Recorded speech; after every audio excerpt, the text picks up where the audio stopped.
श्रीमते रामानुजाय नमः।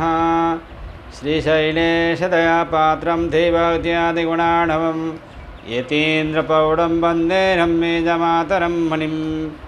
रम्यजमातृयोगीन्द्रपादरेखामयं सदा तदायतात्मसत्तादिं रामानुजमुनिं भजे।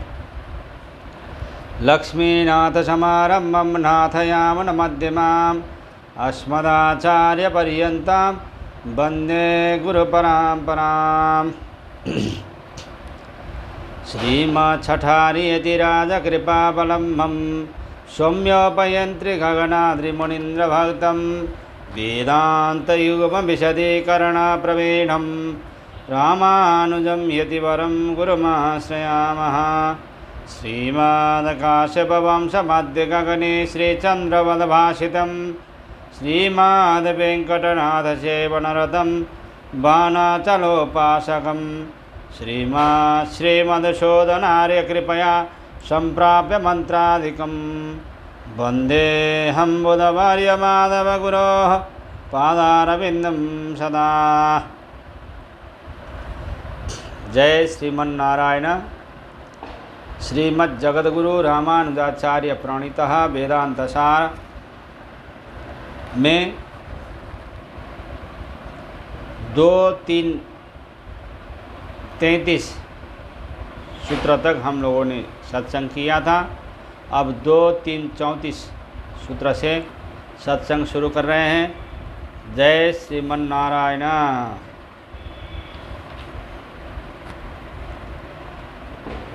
उपादानाद विहारोपदेशाच्च 2-3-34 प्राणान् गृहीत्वा स्वशरीरे यथा कामं परिवर्तते। बृहदारण्यकोपनिषद 4:1 इत्युपादान विहारोपदेशाच्च कर्ता।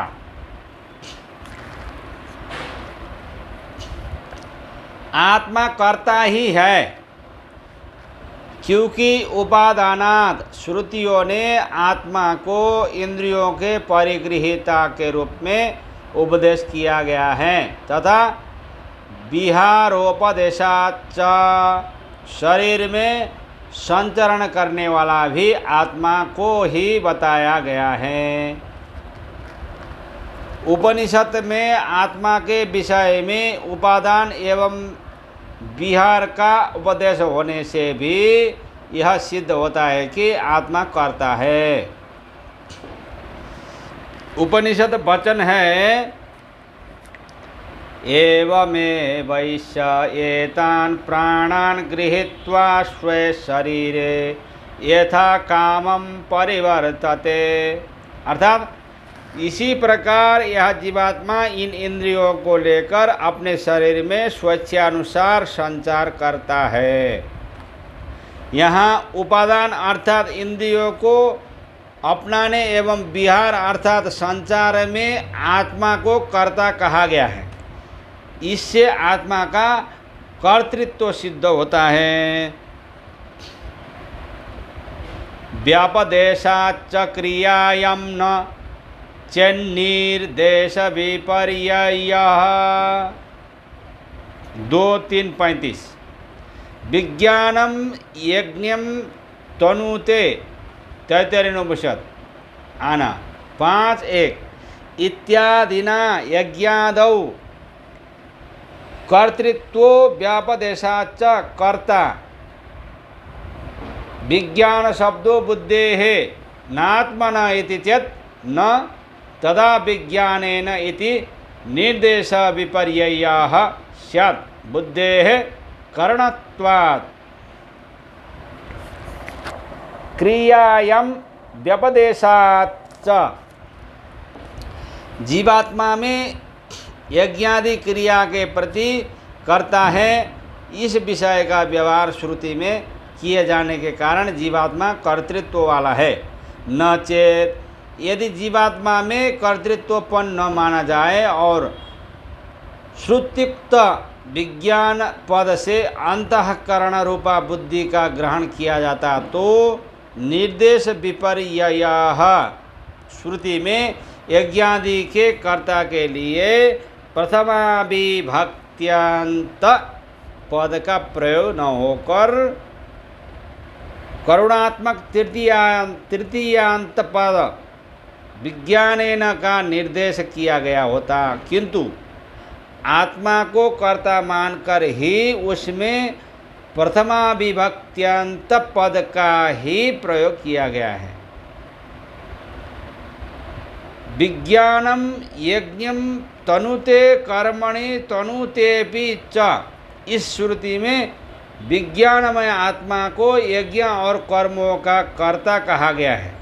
इससे भी आत्मा का कर्तृत्व सिद्ध होता है।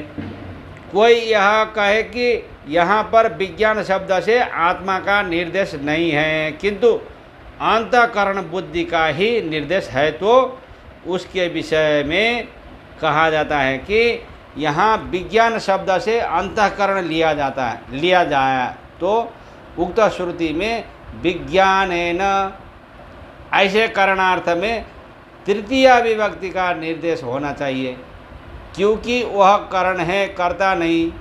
यहाँ प्रथमांत विज्ञान शब्द से कर्ता का बोध होता है, वह कर्ता आत्मा ही है।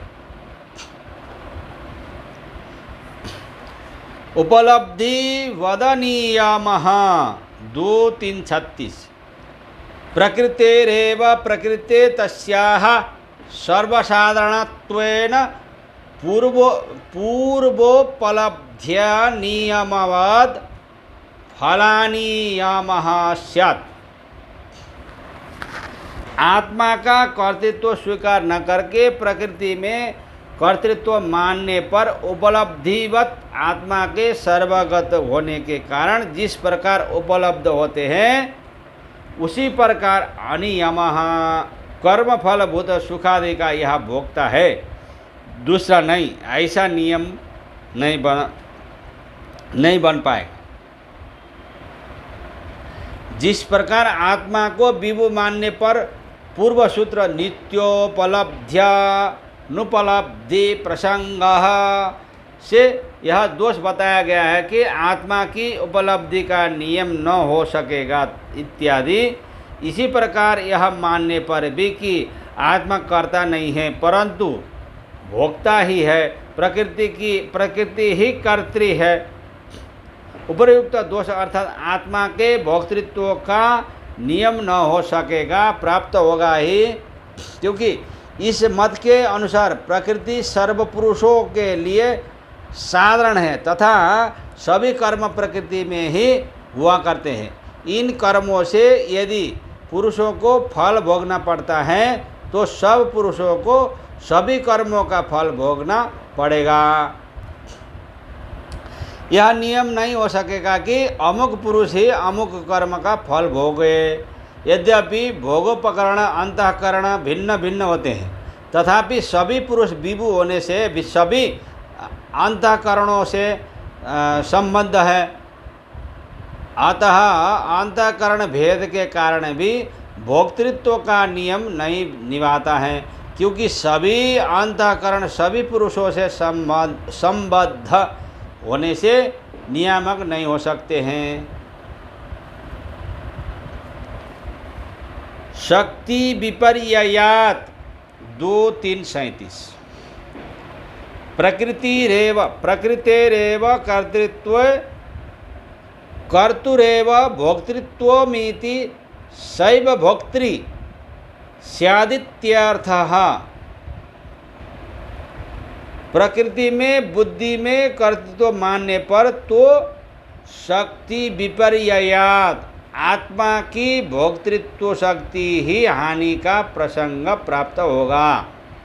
अतः कर्तृत्व शक्ति और भोक्तृत्व शक्ति में समान अधिकारण्य के लिए जीवात्मा को ही कर्ता मानना चाहिए। प्रकृति का कर्तृत्व होने पर भोक्तृत्व भी उसी को ही होगा, क्योंकि कर्ता को छोड़कर दूसरा कोई भोक्ता नहीं हो सकता है। कर्ता किसी को और उसके फल का भोक्ता दूसरे किसी को मानना उचित नहीं है। अतः भोक्तृत्व शक्ति भी बुद्धि अथवा प्रकृति की ही होगी। ऐसी स्थिति में बुद्धि से भिन्न आत्मा पुरुष में भोक्तृत्व शक्ति का अभाव प्राप्त हो जाएगा। आत्मा में भोक्तृत्व शक्ति की हानि हो जाएगी। आत्मा को अकर्ता मानने पर उसके अभोक्ता होने का दोष उपस्थित होता है।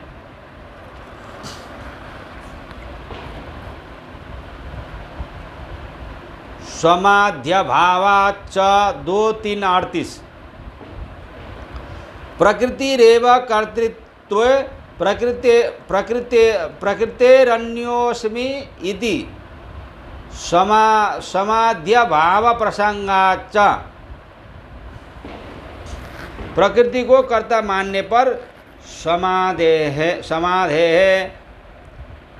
मोक्ष साधन के रूप में सांख्याभिमत प्रकृति से विविक्त आत्मज्ञान अभावात च नहीं हो सकेगा, क्योंकि वहाँ आश्रयानुपपत्ति का प्रसंग होगा।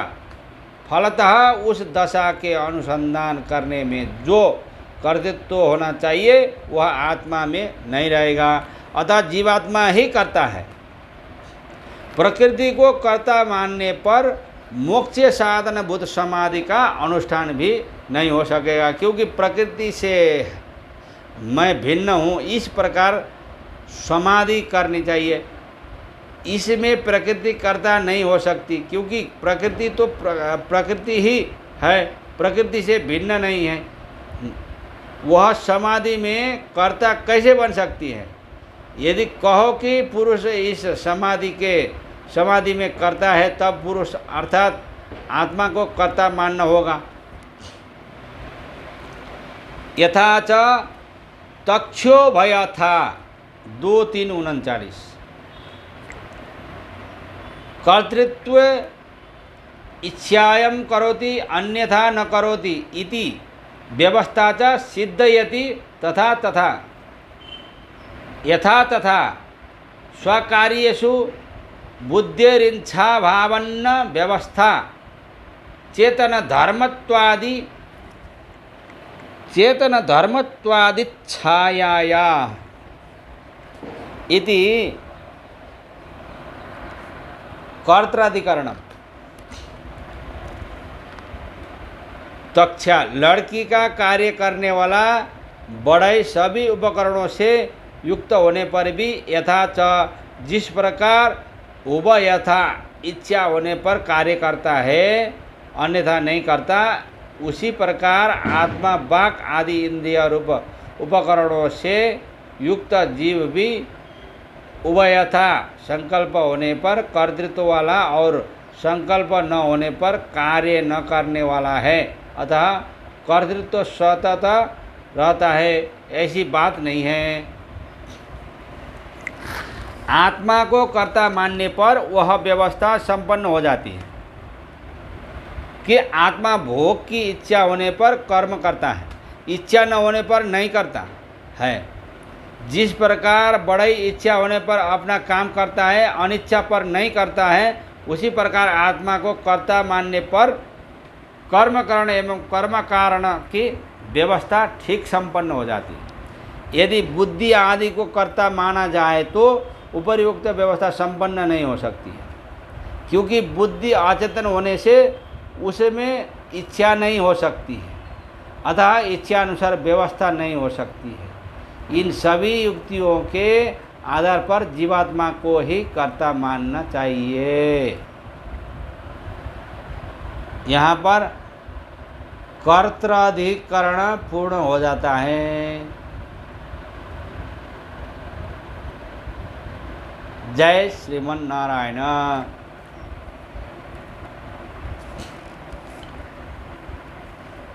श्रीमन्नारायण नारायण गोविंद गोविंद हरि गोविंद।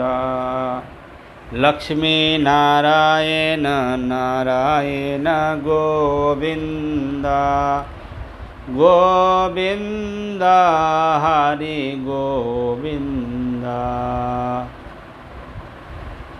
माधव नारायण नारायण गोविंद गोविंद हरि गोविंद रंग नारायण नारायण गोविंद गोविंद हरि गोविंद। जय श्रीमन्नारायण।